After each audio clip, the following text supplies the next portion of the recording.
আসসালামু আলাইকুম বন্ধুরা, আপনারা কেমন আছেন? আলহামদুলিল্লাহ, আমরাও ভালো আছি। দেখেন, সকাল সকাল আপনাদের মাঝে চলে আসলাম একটি দুর্দান্ত রেসিপি নিয়ে। দেখুন বন্ধুরা, গরুর গোশ আর ওখানে পেঁয়াজ কুচি, তারপর রসুন আর কাঁচামরিচ, আলু সব কিছু আছে। আর দেখেন, আর এই একটা মাটির চুলা, সেই মাটির চুলায় আজকে রান্না করতেছি। বাইরে আবহাওয়া ভালো না। আর দিয়ে দিয়েছি পর্যাপ্ত পরিমাণে সরিষার তেল, ওখানে দিয়ে দিয়েছি পেঁয়াজ কুচি। আর পেঁয়াজ কুচিটা ভাজি হলে তারপরে আমি দিয়ে দিব অন্যান্য মশলা অ্যাড করে দিব। দেখেন বন্ধুরা, আমার মেয়ে দেখেন, আর হাসতেছে, খালি দুষ্টমি করে। এখানে এতক্ষণ বসেছিল, এখন উঠে চলে গেল। দেখেন বন্ধুরা, এই যে আমার পেঁয়াজ ভাজা প্রায় হয়ে গেছে। এখন আমি দিয়ে দিব মরিচ বাটা, আর দিয়ে দিব পেঁয়াজ বাটা,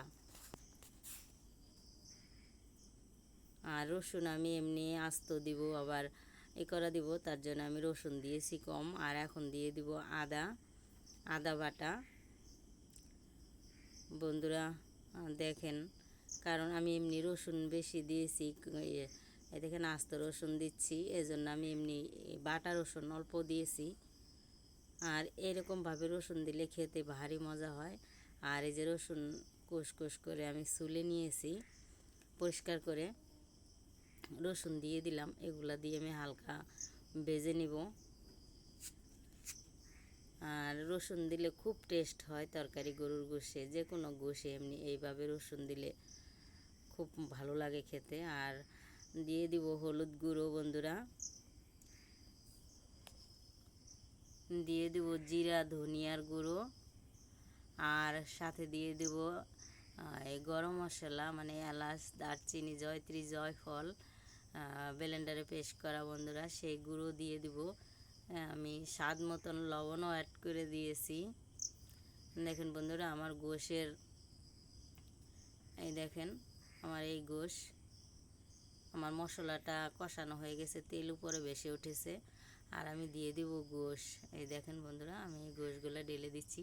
আর মাটির হাঁড়িতে গোশ রাখছি, তো গোশ লেগে গেছে, তো এগুলো আমি হাত দিয়ে উঠিয়ে চুলায় কড়াইতে দিয়ে দিলাম। আর দেখেন, আমি এই যে গোশ কষানোর জন্য চুলায় দেওয়ার পরে এই যে লাড়া দিচ্ছি। আর ভালো করে গোশ কষানো না হলে কিন্তু খেতে মজা হয় না, তার জন্য ভালোভাবে কষিয়ে নিতে হয়। আর দিয়ে দিব কয়েকটা কাঁচামরিচ, এমনি বাটা মরিচ অল্প দিতে হয়, কারণ আমার মেয়ে আছে ছোট, সে মেয়ে অবশ্য এমনি ঝাল খেতে পারে না, তার জন্য আর কি আমি কাঁচামরিচ এভাবে দিলাম।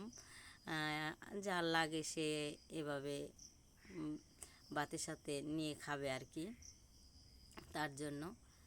আর দেখেন বন্ধুরা, আমি গোশ আজকে এই যে এই চুলায় বসিয়েছি, আমি আলু কেটে রাখছি, ওখানে দিয়ে দিব তরকারিতে গোশ কষানো হয়ে গেলে। আর বন্ধুরা, আমি গোশে পর্যাপ্ত পরিমাণের, হালকা পরিমাণের অল্প, মানে কষানোর জন্য গোশের গায়ে যে জল ছিল, পানি ছিল, সেটা খাইয়ে ফেলছি। আমি খাইয়ে তারপর আবার একটু পানি দিছি। এটা চুই জাল। দেখুন বন্ধুরা, চুই জালটা অবশ্য আমি কাটিনি, আমাকে একজনে কেটে দিয়েছে। এই দেখেন, এই যে চুই জাল, এটাকে বলা হয় চুই মশলা। এই মশলাটা তরকারিতে দিলে খেতে, গোশের, যে কোনো গোশের সাথে দিলে টেস্ট আলাদা হয়, আর খেতে ভারী মজা হয়। একটু ঝাল, মানে এটা চুই ঝাল নামই।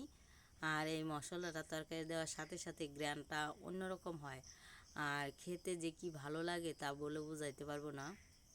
আমার গোশ দেখেন, ওই যে পানি দিয়েছিলাম, কষানো হয়ে গেছে। এখন এই গোশে আমি ভালোভাবে আরেকটু নেড়ে চেড়ে কষিয়ে নিব, গোশের গায়ে যেন পানিটা আর কোনো রকম না থাকে। পানি যে কষানোর জন্য দিয়েছিলাম, সেটা গোশ যত কষানো হয় ততই ভালো লাগে বন্ধুরা।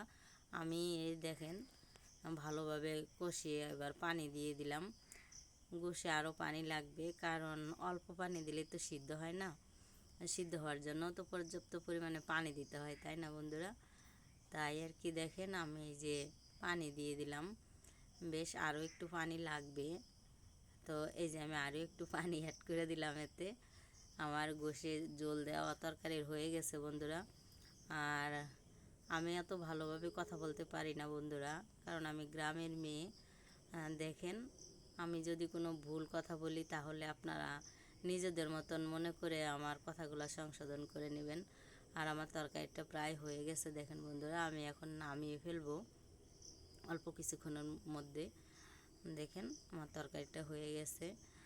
তো এই দেখেন তরকারি নামিয়ে ফেলেছি আমি অবশ্য চুলা থেকে। তরকারিটা দেখেন কেমন হয়েছে তা আমাকে জানাবেন কমেন্টে। আর এই যে দেখেন আমার মেয়ে আর আমার মেয়ের আব্বুকে আমি খেতে দিয়েছি, ওরা দুজনে খাচ্ছে। দেখেন বন্ধুরা, আমার মেয়ে অবশ্য খায় না, খাওয়ার জন্য অতই না, তারপরেও দেখেন বসছে। ওই দেখেন উঠে চলে আসছে, ওই দেখেন চলে গেছে অলরেডি আমার কাছে। সে খায় না, ওই রকম দুষ্ট করে, ভাত খেতে চায় না, মোটেও ভাত খাই না। ওই চলে আসছে আমার কাছে বন্ধুরা। দেখেন এই যে আপনাদের ভাই ভাত খাচ্ছে গোশ দিয়ে। তো বন্ধুরা, আমার এই চ্যানেলটা যদি আপনাদের কাছে একটু ভালো লেগে থাকে আমার রান্নাবান্নাগুলা, তাহলে আমার চ্যানেলটা সাবস্ক্রাইব করবেন, লাইক দিবেন আর বেল বাটন বাজিয়ে রাখবেন, যেন নতুন নতুন কোনো ভিডিও দিলে আপনাদের ফোনে নোটিফিকেশন চলে যায়, সবার আগে যেন দেখতে পারেন। আর আপনারাই তো আমাকে উৎসাহ দিবেন ভিডিও করার জন্য, দেখবেন আমাকে ভিডিও করার জন্য উৎসাহ জাগাবেন। তো আসেন আমাদের বাড়িতে, আপনাদের দাওয়াত রইল। আর আপনারাও পরিবার নিয়ে ভালো থাকবেন। আসসালামু আলাইকুম বন্ধুরা।